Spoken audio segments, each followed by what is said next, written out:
Good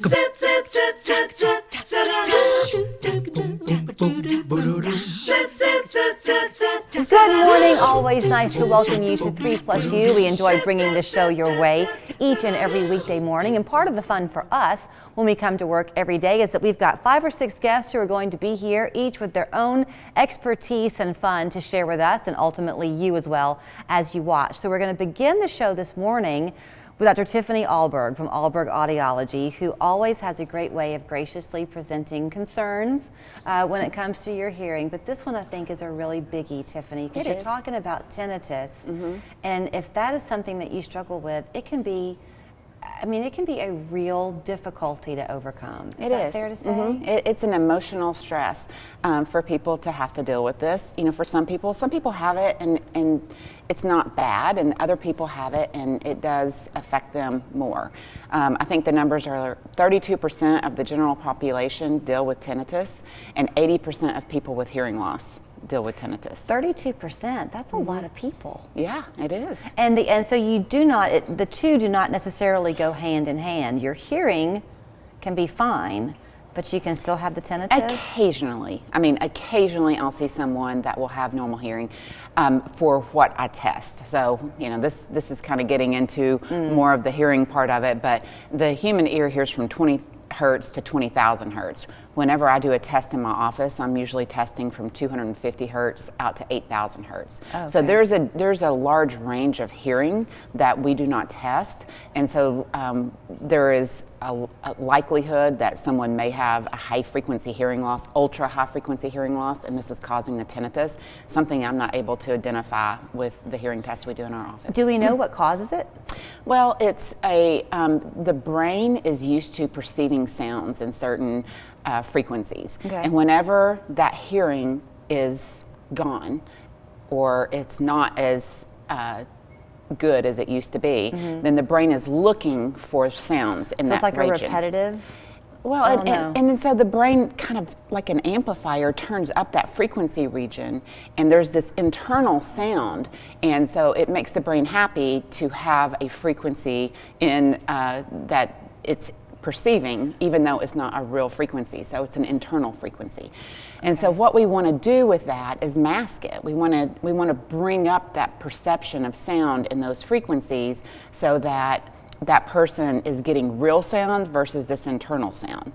And like the white noise kind of thing? Yeah, you can do, a lot of times if they have a hearing loss, we, just by simply bringing their hearing up, then we automatically make the tinnitus better. Oh. So it's, I use this analogy a lot, but it's like having a candle, and that is what you're focusing on. So that candle is your primary noise source. Okay. If you have a light and you turn the light on, all of a sudden this candle is not as right, yeah, that makes sense. Yeah. So it's still burning, but you're not noticing it as much because the light's on. Yeah, so I use that analogy a lot. That's a really good analogy. So our timing is good that we're having the conversation today because Texas Roadhouse is doing something tonight. There is a nonprofit organization called the American Tinnitus Association, and if you are dealing with tinnitus and you want more information, that is a website or organization I would highly recommend that people go to, and they do a lot of good for tinnitus research. And the Texas Roadhouse is doing 100% of their profits that they make on Monday is going to go to the American Tinnitus Association. So if you eat at Texas Roadhouse tonight, for the whole day, those 100% of the profits they're going to give back. They're so good about that kind of thing. Yeah, they really are. Yeah, it's very good. So when it comes to what tinnitus sounds like, is it the same for everybody? No, I remember in school they gave us this big list of different sounds that people can describe it as, and it really depends on what frequency that person is affected. So if they have a low frequency hearing loss, it's going to sound more like a seashell, more like a roar, a refrigerator running. But if it's a high frequency hearing loss, then it may sound like birds chirping or katydids or crickets.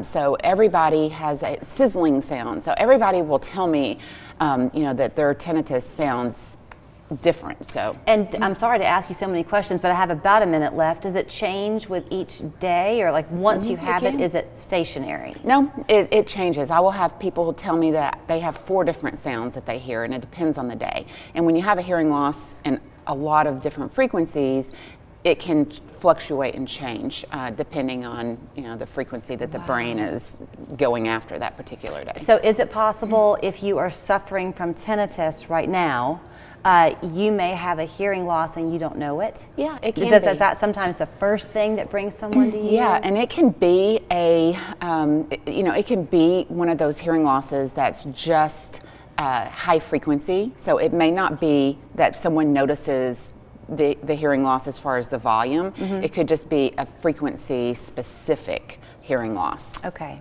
Well, thank you for the education this morning, and now we have our dinner plans for the rest of the day, courtesy of you. So you can learn more at ahlbergaudiology.com. Her phone number is 641-0956. If you are struggling with any type of hearing loss, you don't want to put it off. People far too often wait years before they get the help that they need, and no one needs to suffer that way. So thank you so much. Thank you for having me. Mondays always bring us the dad joke of the week, so hold on, get ready for your eye roll. Here is to Dad's corny joke. We're still telling last week's one about the fish with no eyes. Here's Jason Wright with this week's dad joke of the week. Your dad joke of the week brought to you by Scenic City Neurotherapy. Everyone deserves a laugh.